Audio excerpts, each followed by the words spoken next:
this. Um, so bear with me. This is my first time simulcasting. So I'm just trying to make sure everything is like A1, right?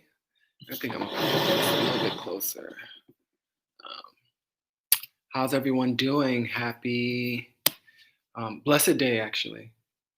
I hope everyone is doing well. I hope everyone is feeling blessed. All of those amazing things. So bear with me. Oh, okay. Yes, I can see it on my Facebook. Okay, great. So this is my first time simulcasting. So I'm just basically trying to make sure everything is okay and everything seems like it is functioning properly. So let me just go ahead and get started.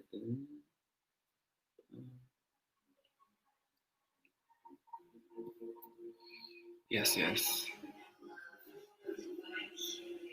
Okay, so as I mentioned before, this is my first time simulcasting.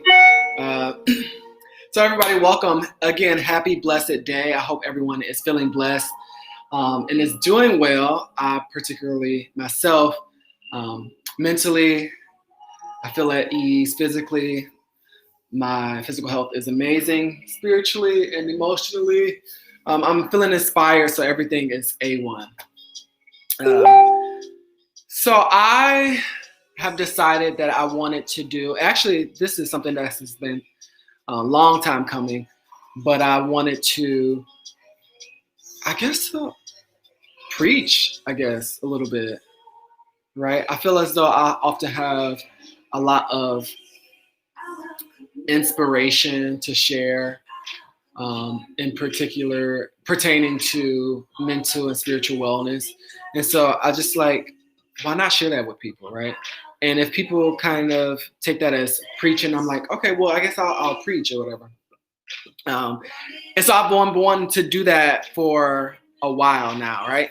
And to all my viewers, again, I am simulcasting, so I'm also like on Facebook as well as YouTube and Instagram. So I'm on like multiple platforms right now.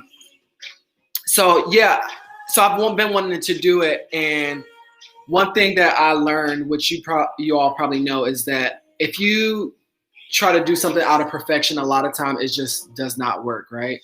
And that was one of the things that was kind of hindering me back from doing this. Like, oh no, I got to get this equipment, I got to set this up, I got to do this and do that, I got to make a time, I got to set a flyer, all of this stuff, and it's just like, no, those are all obstacles, these are barriers. Just go for it. And so I'm like, I'm just going for it, right? I'm just doing it. So welcome to a series that I call Conversations with God. And for I think those who are on YouTube, it probably explains. I think there's like a description of the title there. But yeah, so Conversations with God is going to be a series that I think I'm going to do just about every Sunday.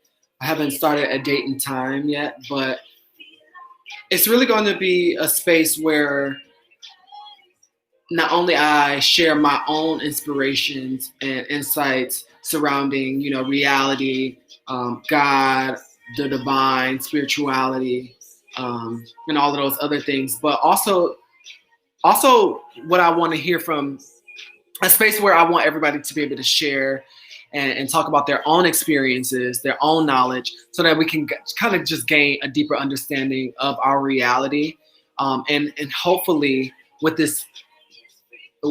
sharing, we're able to just kind of be more in alignment and more harmonious with the way things actually are.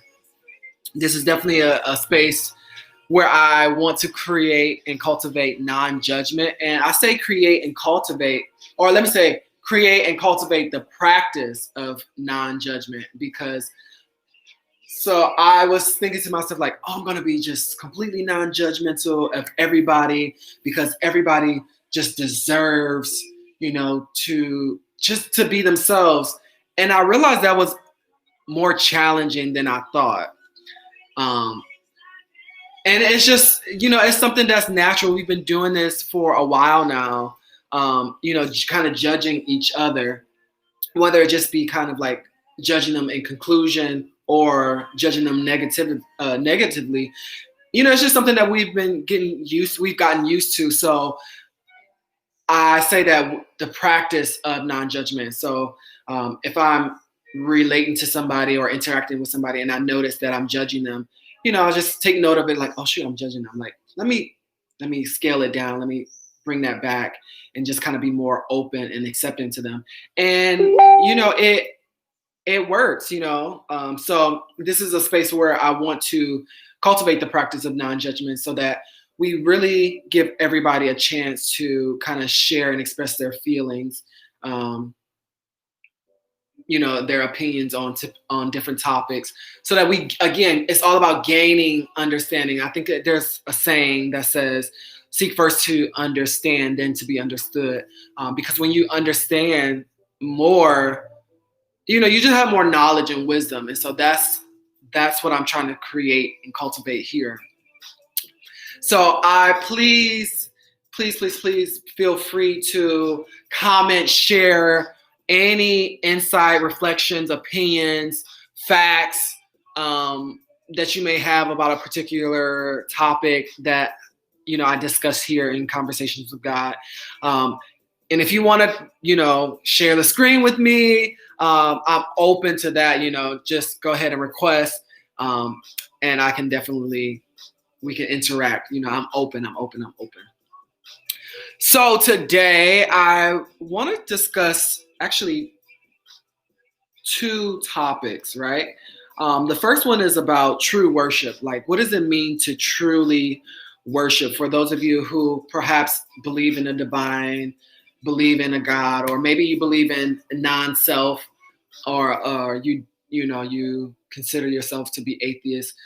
There's still ways I believe that you can show appreciation for life and things of that matter. So this doesn't necessarily exclude people who don't believe in a higher power. It's just reframed a different way. So one topic is that I want to explore today is true worship. What does that mean to truly worship from my perspective, right? And feel free to add yours in. The other one was, what was the other one? I'm sorry. Let me look for my notes. This is why you gotta have notes. True worship. Oh, valuing your own interpretation and your own understanding. That's a big one. Oh, that's a big one. And that's kind of for me, like it's surrounded around it's surrounded by church hurt that I've experienced. So I can't wait to get into that. And then the other one was, let me just quickly look at these notes real quick. My apologies, everybody. Let me just review these notes real fast. Yeah, so real worship. Oh, and diversity through religious practices, right? So those are the three topics that I want to talk to you all about today. Yes. All right. So let's get started on the first topic, which is true worship. And what does it mean to you all? What does true worship mean to you all? Again, please feel free to comment or ask to request to come on live, because I'm always open. And so the reason why I started to contemplate what does it mean to truly worship is because, I think that in humanity, there's this idea of that once you become a part of a particular like religion or spiritual practice, that you have to worship this way, or you have to, Sundays were reserved to like worship and prayer and doing a particular kind of activity. Hold on, let me just change this music real fast.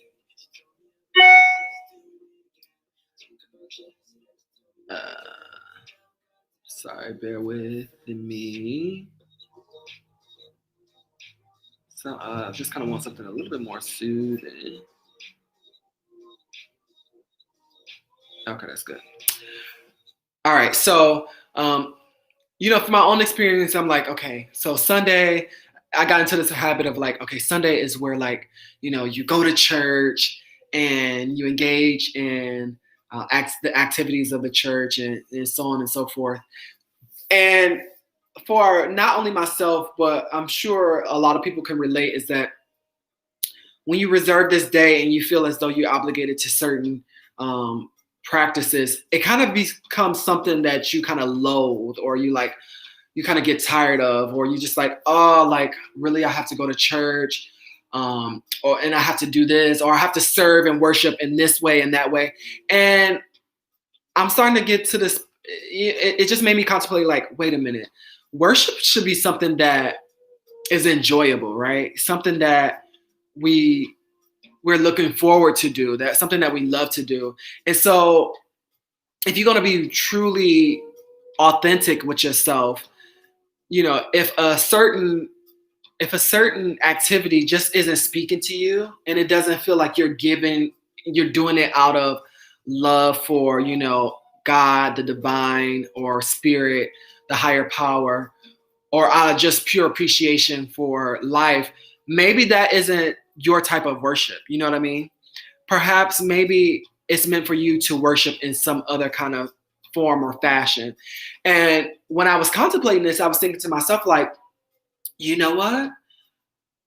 Something that works for me, one way in which I love to worship or just kind of show appreciation for life, is just I literally just go out and I get in nature, right?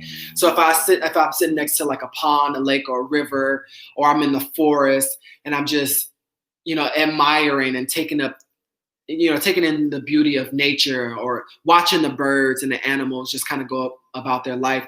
For me, that's a form of worship, right? And that's a form of worship that I love to do, you know. And so to me, I'm like, wow, I think that is a pure form of true worship for me. So how come I can't adapt that kind of, how come that can't be my ritual, right? Um, why does it have to be like, oh, I go to church and I do Bible study and things that's like, okay, that's nice, but when I do this other activity, I just more so feel devoted, and it comes more so from my heart. Like, and a lot of us have these different activities that we feel as though, if we did do those things, it'll just be more authentic. It'll be more true. And so that, for me, I think is our true worship, right? Doing things that feels that it comes from the heart and that you can um, truly connect to God with, right? Some of us, we might love dancing, and so like we might want to just spend the day turning on some music, or maybe just without music, in silence, and just dance for God, right? Just being in your living room and just feeling it and moving. Some of us might just want to sing directly to God, like, God, I just want to sing this song to you, or maybe create some kind of music for God, or for the divine, or create poetry for God, maybe cook for the divine.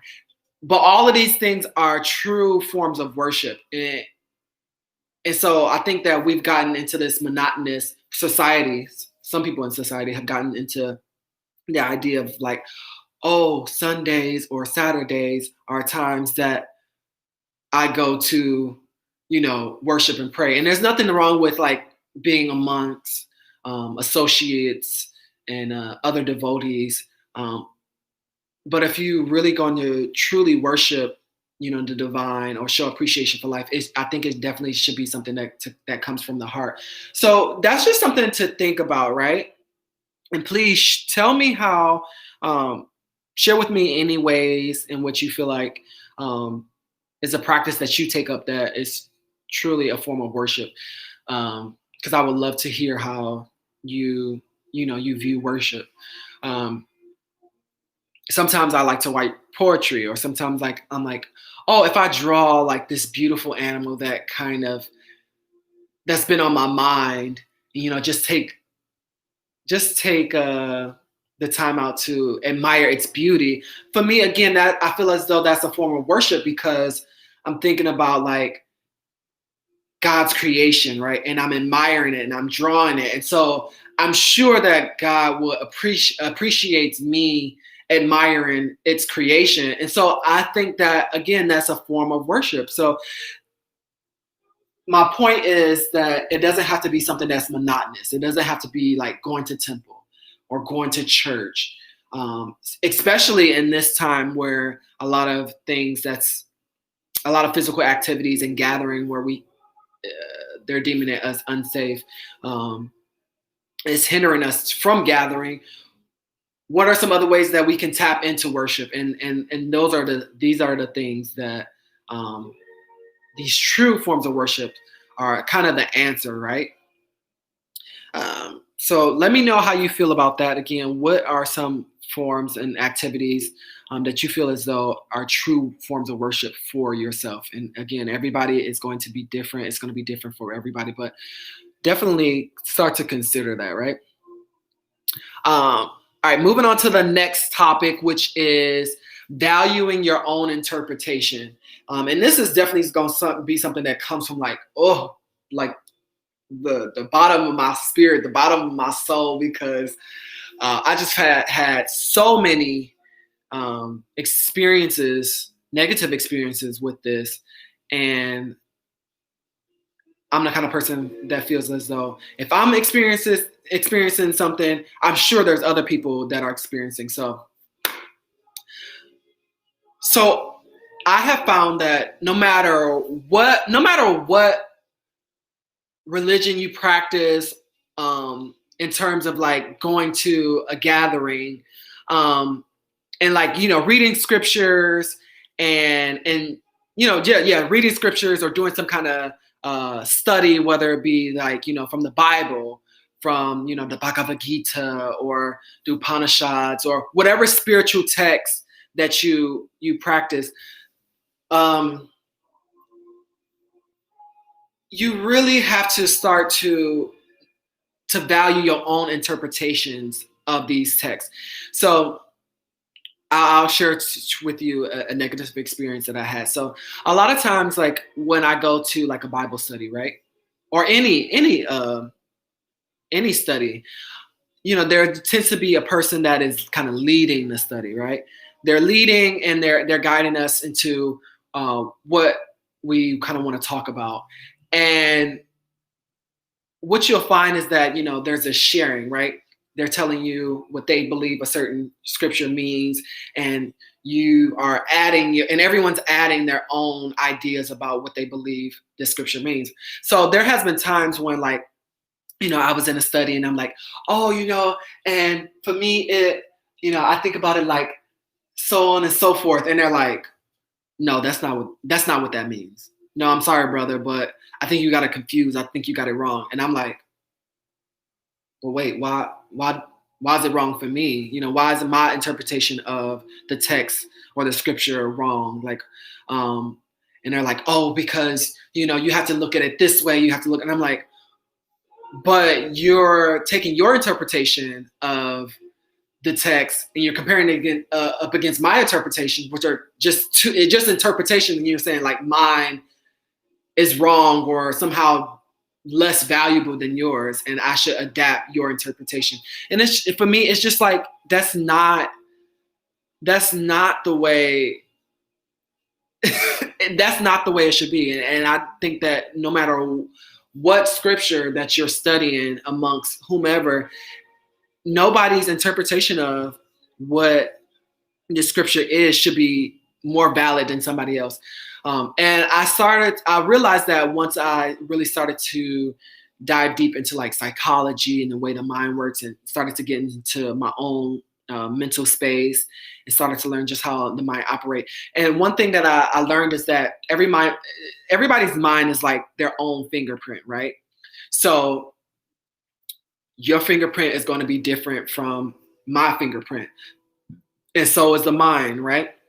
My mind is different from your mind. And it's really, our minds are created and developed from a lot of our experiences. So when and my mind is developed and created out of, everything that I've experienced in life or things that I've come to know and learned, and I read a piece of information, well, it's going to be filtered in a certain way, and I'm going to interpret it a certain way. And so it's going to make my mind is going to interpret it in a way in that it makes sense to me. And your mind is going to interpret the text in a way that is makes sense to you. But to now take your interpretation of it and my interpretation of it and to say that, oh no, brother, your interpretation of the scripture or the word is not right, or you getting the wrong interpretation, is like, what? No, absolutely not. And I'm now getting into that. I'm now just getting into the space in where I feel comfortable enough to say to someone who tells me that, no, you don't have the right interpretation. Like, no, no, wait. I hear you. I hear what you're saying. I value your interpretation, but I'm going to remain true to what I believe that the scripture is saying, and adapt it in a way that works for me, right? Because what you're saying, maybe it makes sense a little bit, but the way I interpreted it makes more sense to me. So I'm going to value that. I'm going to take what you said, your interpretation. I'm going to hold on to it because, again, I'm just kind of a person that values different opinions and different perspectives. I'm going to hold on to it, and if it some way somehow I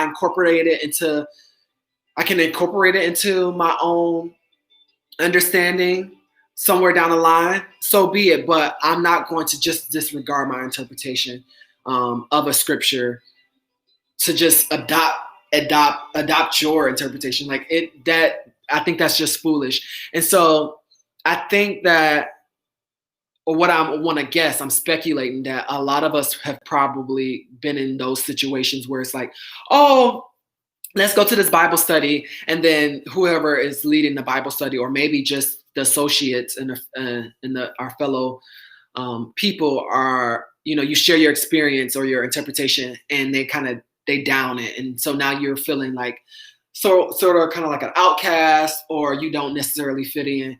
And my thing is like, don't let that deter you, right? Don't allow someone to make you feel as though your interpretation of any kind of spiritual scripture isn't valid or less valued than someone else's. You really have to just kind of value it from your own perspective, right? And for me, that is one of the things that is one of the ways in which I experienced church hurt, because I would go into a church and go into a Bible study, and then be so open to sharing like what I believe something is saying, and then someone say like, no, you got it all wrong, and kind of want to argue and debate in a way that's like combative, instead of being open and just saying like, I don't, your interpretation doesn't necessarily relate to me. Like I can't relate it to like the way I can't relate it to my own perspective, but I do value that. But instead of saying that, they again just kind of disregard it, and it has left me hurt and not wanting to engage with a certain religious sect or so on and so forth. But as I began to grow and really accept my own mind and the way I interpret things, I'm more so open to listening to other people's interpretation, even if it's completely disagreeable with mine. I'm just kind of more so open.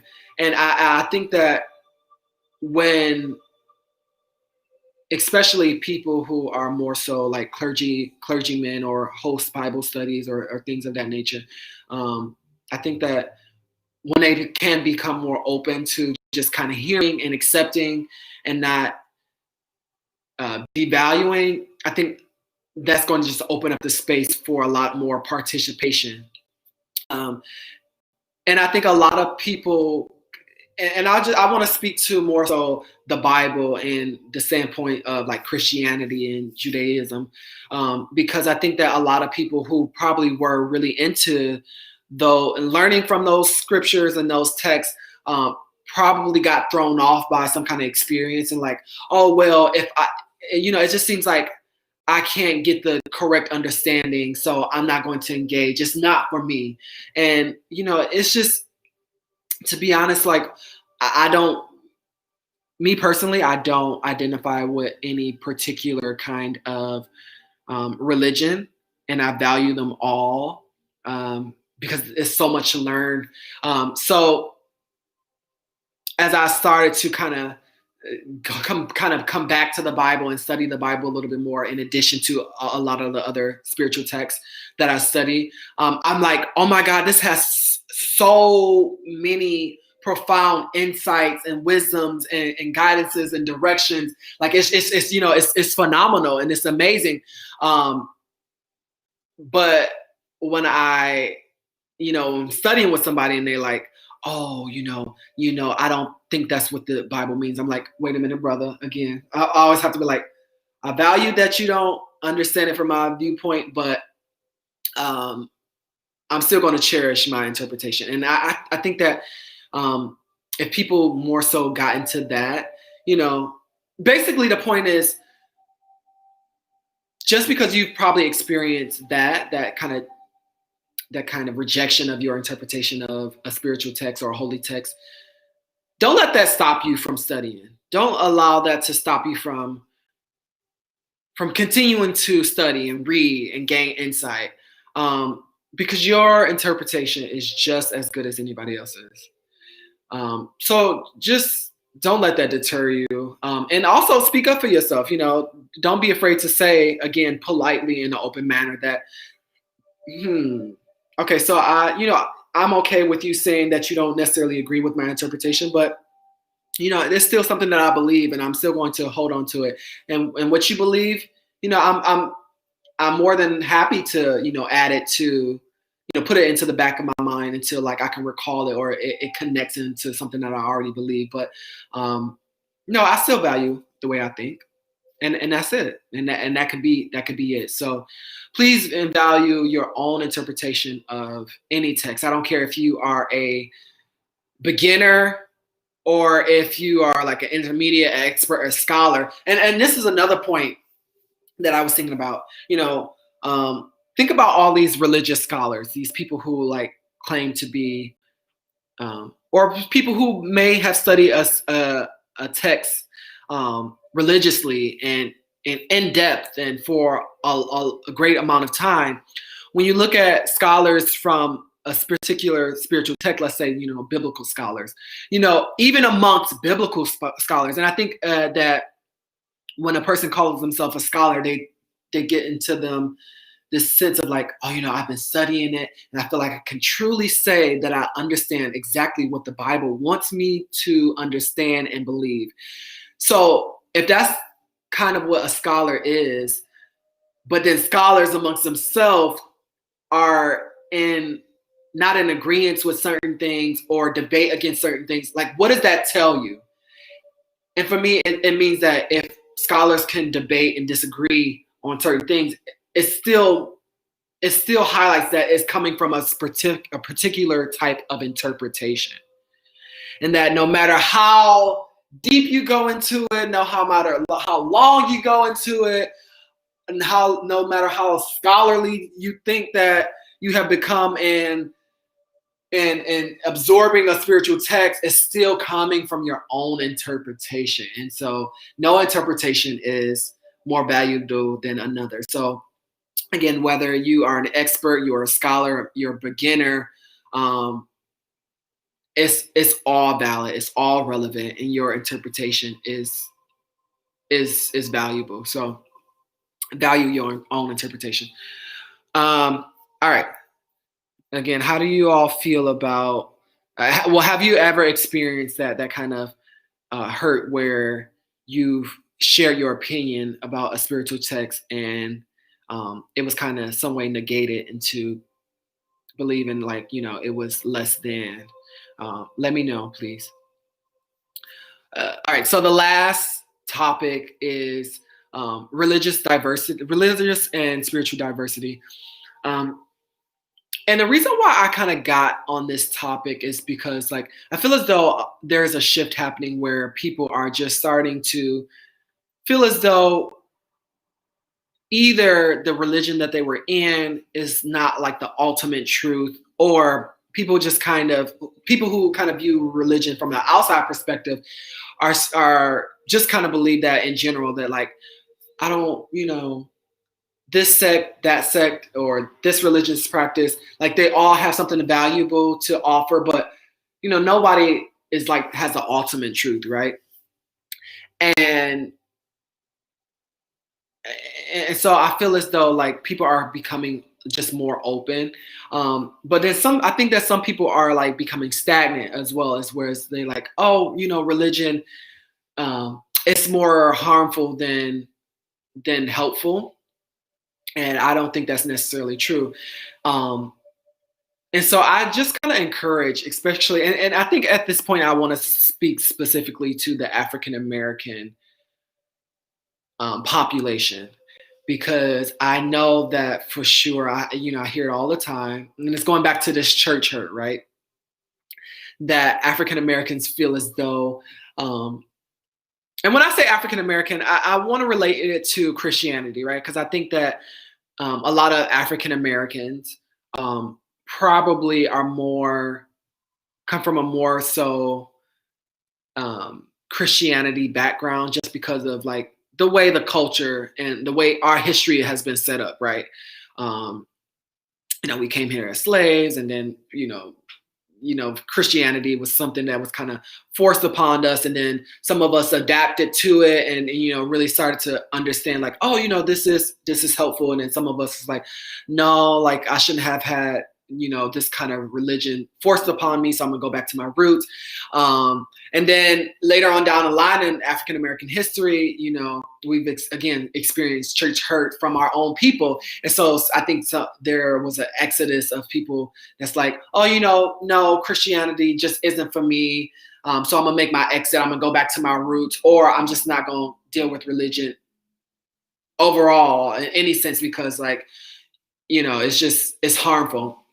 And so speaking specifically to the African American um, culture when it comes to spirituality and religion specifically, um, perhaps I definitely would say like first, maybe just kind of discover your roots, right? Discover like going back to Africa, and really just kind of diving into like, okay, wait, what did we believe before we were forced to adapt a certain religion? And maybe even if you don't want to go back to your African roots, sort of kind of think about what it is that these other cultures believe, right? So for me, in terms of, let me see. So the Bhagavad Gita, right? The Bhagavad Gita, which is like a Hindu text. I've realized that I've kind of connected to that, and I'm like, I wonder if somebody started to preach the Bhagavad Gita to like, Black folk, um, would they be interested in it? How would they take to it? I feel as though that sometimes, like I can see, that Black population connecting to it, and like, yo, I can get with this. Like I can get down with this. I feel like this is something valuable that I can learn from, because just it's a different way. It's a different way of saying something that the Bible is continuously saying, that the Quran is continuously saying, that all these different, the Yoga Sutras are saying. It's saying the same thing, but it's saying it differently, right? So it's, I feel as though I want to encourage people to like, look, go ahead and see, like, maybe start with something that you already feel connected to, so it doesn't just feel like you like just taking a shot in the dark. But whatever it is, really start to, I think I want to encourage that you kind of branch out from like your normative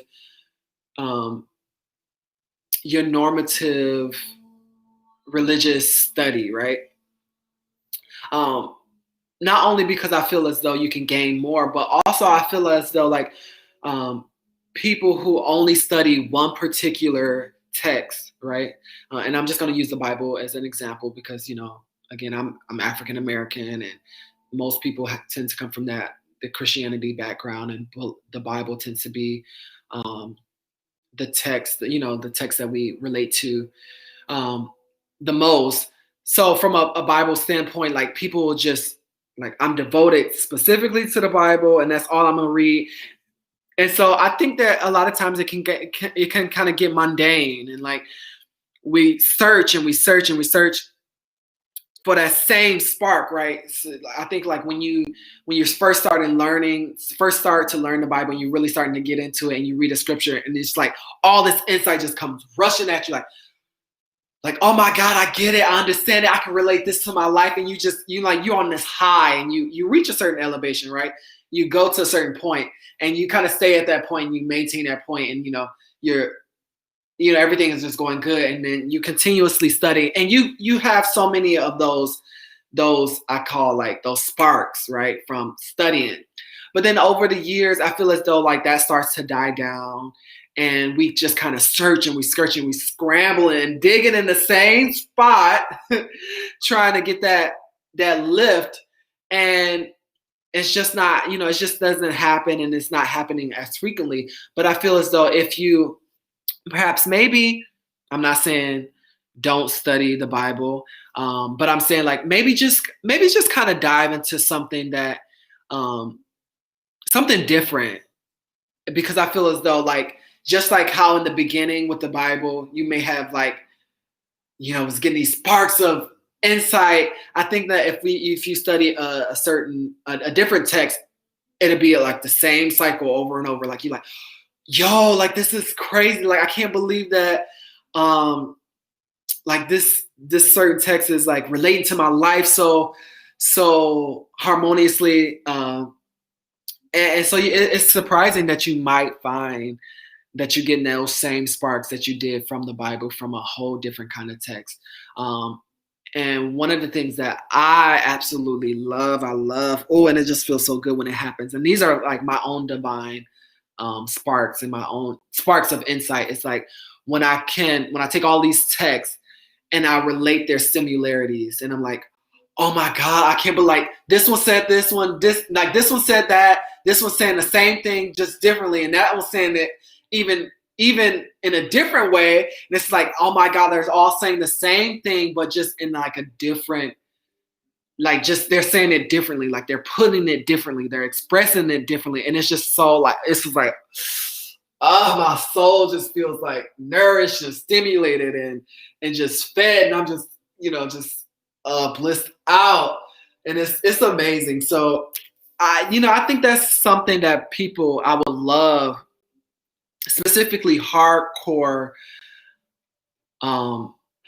people who will almost call themselves biblical scholars, who only read the Bible. I encourage you, like, I just like try it, just experiment, just pick up something, and just kind of, you could go at it slow, but just see if you can relate it, or just to the Bible, or see if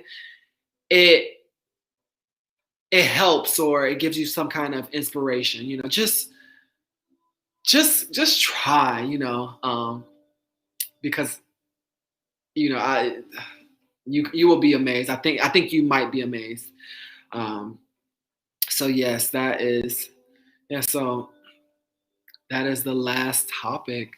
Let me know if you are a person who has gotten some kind of inspiration from a text that you just kind of randomly picked up, or you've been wanting to study, and so you've gotten into the habit of studying it. Let me know if you are a strong devotee of one specific text, and let me know what that text is. And if you're like, no, I'm not departing from it, because let me know why. Let me know why you choose not to depart from it. I'm open. I love different perspectives, because I feel like it helps me understand the world and reality and humanity a lot more than just relying on my own perspective. So please let me know. Please let me know. All right. So, everyone, thank you for tuning in. Thank you for listening to me. If you shared something, even if it was a heart, even if it was a smiley face, a thumbs up, thank you so much for that. I am blessed. Um, so, in addition to doing conversations with God, which is I think is going to be Sundays, maybe at 12 noon, maybe. Uh, I'm going to be doing Mental Health Mondays. And Mental Health Mondays is going to be, I think I'm going to do Mental Health Mondays every Monday at 8 p.m. And I don't want to label myself, but as a person who is going to school for clinical mental health counseling and who has just, a meditation practitioner, a person who loves psychology and loved the way the mind works and love consciousness and exploring different awarenesses and realities and stuff like that. I'm really interested in sharing my experiences of like what mental health means to me. So Mental Health Mondays at 8 p.m. It's going to be 8 p.m. Eastern Standard Time. Is going to be where I discuss ways in which or different certain practices that I think will help us elevate mentally and help us come into a more healthy mental state, because it's so important, it's so needed in our world today, and particularly I think the African American population and everybody, I think that people are really starting to take mental health a lot more seriously. And so I just want to offer my experiences, offer my wisdoms, my studies with mental health. So Mental Health Mondays at 8 p.m. Eastern Standard Time. Please tune into that if you feel as though that's something that you can benefit from listening. Again, that's an open forum as well. So please feel free to offer your own opinions, thoughts, experiences on that platform as well. It's going to be the same thing, hosted on all my platforms, which is Instagram, Facebook, and YouTube. Facebook on my Instagram handle is Dr. Dream, Dr. Dream 313. My Facebook name is Dorian Banks. The YouTube channel is still the same, Dr. Dream 313. So feel free to subscribe to all of those different platforms. All right.